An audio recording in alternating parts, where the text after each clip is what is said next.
Hey folks, this is Steve with Nonprofit Ally and welcome to lesson 2 of how to build your nonprofit website in one day.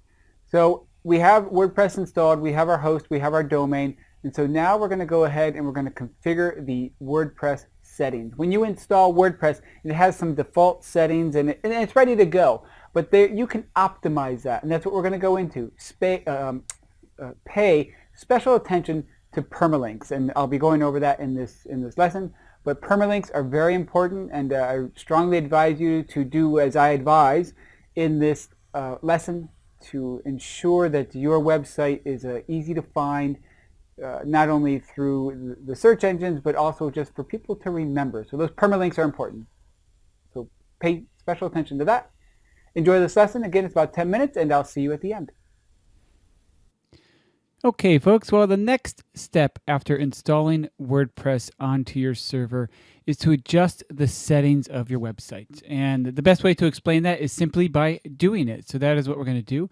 What we're going to do is go ahead and click the link to your admin login area that was sent to you, and then paste in your password and go ahead. I'm going to say remember me, and then go ahead and log in to the back end of your website. So this is WordPress, and this is what's called the backend. On your left-hand side, you have your navigation panel that allows you to visit different settings and different tools that you have inside of WordPress. And you are always greeted with this dashboard, which is customizable. One thing I'm going to do right away is this little top part here that says Welcome to WordPress. I'm just going to go over here to the right and dismiss that notice just to clean up my dashboard a bit. So what we're going to do today is we are going to go into our settings area, and our settings are over here on the left-hand side where it says settings. You can see there are about 7 or 8 settings on this side, and we're just going to scroll through them from the top to the bottom, and I'll show you what some of the most common default features are for these settings. All right, so we are in the general setting area. There is a few things you want to change here. Typically, your tag, let's start from the top. Your site name is what you typed in when you installed WordPress. The tagline is whatever tagline you have for your organization. In this case, I'm not going to leave it just another WordPress website. I'm just going to leave it blank for now. But you could type in a tagline there if your organization has one. The website URL and the site address should be fine as they are, and your email address should be pre-filled out. Now, if you want people to sign up as members on your website, you can click on this and say anyone can be a member, and then their default role would be, I would typically keep them as subscribers. You can see there's a few others here to pick from, but as you give them higher up roles, they'll have more control of your website. So subscriber is generally the member level of registration. Now you also have your time zone to pick from. I am in Alaska, so I'm just going to scroll down, and if I remember correctly, they actually do it by city. There you go, Anchorage, that's in Alaska, perfect. And I can set my date format, which I usually keep the same. Time format I keep the same, and the rest I keep the same. I'm going to save these changes down at the bottom. After that, I'm going to skip over on to the writing setting, go into writing. Now, there's a couple things here to be aware of. Most of this, actually all of this, I typically leave as the defaults, right? As you make post updates, latest news, and things like that to your website, you're going to categorize those into to news, to events, to photos, whatever categories you decide to have on your site. And you can choose what the default category is, and typically uncategorized is the best default. Down here, unless you plan on posting by email, just leave that the way it is. So there's nothing to change or save here. Go on to reading. So the reading section determines on how your page is displayed, and the first thing I always change here is my front page is going to be a static page. It's not going to be a list of all the posts I put on there. As an organization, I want a static page. So I'm going to click on this, and that static page is going to be the home page. That's going to have my a good slideshow at the top and some information about our organization, and maybe a blurb of our mission statement, as well as a way to donate. It's just going to be a portal, let's say.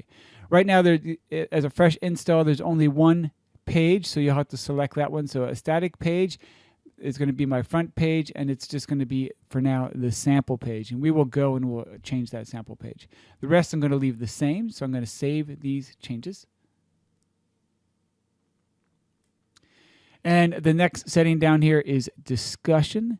Now, if you want to allow people to post comments on your site, that is completely up to you. There's pros and cons to both, but these are the settings here for people who want to enable that. So you can read through these yourself. I typically leave these as the defaults, though a lot of times I'll make sure that down here where it says before a comment appears, I like to have a comment must be manually approved, at least for the start of my the start of any website. I like to make sure I see any comments, but you can turn these on and off. Just read through these and you can learn more about it. And then we go to the media setting. That's our next setting. Oh, you know what I did? I didn't save that. Let me go back to discussion. Comments must be manually approved. Scroll down. Sorry about that. And then save. So again, I leave most of the stuff on this page as the defaults. Now, let's go to the media tab. Now this is basically when you upload any files, it gets organized into folders and images get cropped. And these are the crop sizes. And so basically most people leave these at the default settings. I like my medium crop size to be 360. So I do adjust that, but 300 is totally fine. This is just a preference. So I'm just going to save that, but leave everything else at the defaults. And then we move on down to permalinks, which is our next setting. Now this is pretty important because this determines how your domain name, your URL, will show up in the address bar up here at the top. Now the default is to have a day and name, and that's not the greatest way to organize your content, especially if you're looking to be found in the search engines. So most sites, if they want to be SEO, search engine optimized, then SEO friendly, then they're going to change it to probably the post name. And I take it one step further because then it shows up as your website name / whatever your page title is, whatever your post title is. And that makes it very easy for search engines to catalog you and to allow you to get found in the search engine results. I go one step further. After I click post name, you can see down here there's the custom structure, and when I select something on like numeric, it changes my custom structure. So I click post name, and then I click custom structure, and then I go into there and I actually take out that last backslash. It actually doesn't matter too much between post name and custom structure when you do that, but it's just one of the things I do. Okay, and then I'm just going to save this. The rest I leave at the defaults. And then the very last option in the settings area is the WordPress WP Super Cache. Now, caching is a great thing because if you get your website cached, right, it's kind of like a little photo of your website each page. It means it shows up quicker when people visit your site. When you are developing your site, you don't want to have this on because there's a chance that the updates and adjustments you make to your site won't show up on the front end and you won't be able to see your work. So I turn this off.